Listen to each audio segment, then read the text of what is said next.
And it's this that makes me believe them. In fact, that's what I'd like to talk about is believability. What is that one thing that happens that suddenly inside makes us feel that we're prepared to believe that person? Well, I certainly have an answer to this. I'm not sure if it's the only answer, but it's certainly one that works for me. I remember years ago, about over 30 years ago, I sold my business and I was going to do the first sales training that I'd ever done for a corporate client. And I was thinking about my opening. I was thinking, I know what's going to happen. A lot of these salespeople are going to be sent to this course. And some of them are going to think, why am I going on this course? So I know that those first few moments, I've got to establish my authority. I've got to establish my knowledge base. I've got to certainly make them think that they can believe me. How am I going to do that? And I racked my brains about this until I came up with this idea. And I did my introduction. Hello, my name is Peter Thomson, blah, blah, blah, all the rest of it.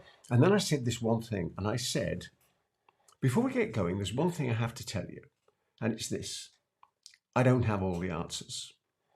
I've been in business X period of time, had these successes, had these fantastic failures as well. But despite all the things that I'm learning, and I'm a lifelong learner, I still don't have all the answers. However, what I do have is I have some great questions, and I know that together we'll be able to answer those questions. So if we think of how many years sales experience you've got in this room, and I went around the room and I counted by asking people how many years have you been in selling, and went around the room and added it all up, and it was say 300 or 400 years. And I said, well, you know, I've been in business for 30 plus years. Well, it probably wasn't quite that those times, maybe 20 plus years. How can I possibly stand here and say I've got all the answers? But together we can find the answers. And I found that was absolutely fantastic. In fact, I remember one course up in Lancashire where a guy came up to me and he said, I was hating coming on this course. I didn't want to come, but I was forced to come. And the moment you said that, I relaxed. Later, when I read Influence, Science and Practice, or the various other books by Robert Cialdini, and actually met him and interviewed him as well, I realized that apart from his main 6 and now 7 ideas about persuasion, which are fantastic, there was one in there as well, which was admitting a failing.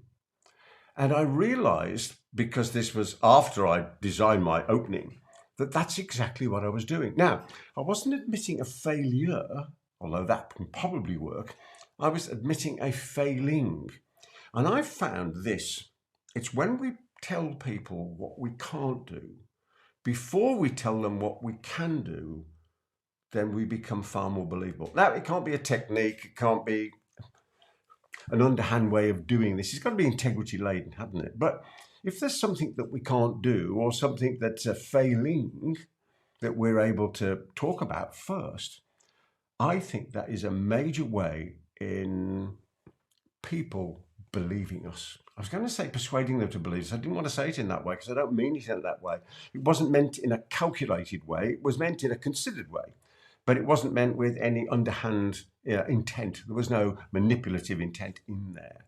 So I wonder if you can take that idea away and think about when you're communicating with your videos, with your content, with your clients, is there a way that you can start by telling them what you can't do before you tell them what you can do? I'm sure you can. Here's another thought. A couple of friends of mine were in the gym business, and they were going after an in-house contract with a big company, big American company, but based in the UK. And they knew about this because I'd explained it to them. And so they decided to go in, and they actually used the idea of a liner, a massive big ship liner, compared to a tugboat. And the fact that they were a tugboat in business and not a liner. But because they were a tugboat, they were able to turn and change direction, and they could pull the liner along, and you can understand how the metaphor would work.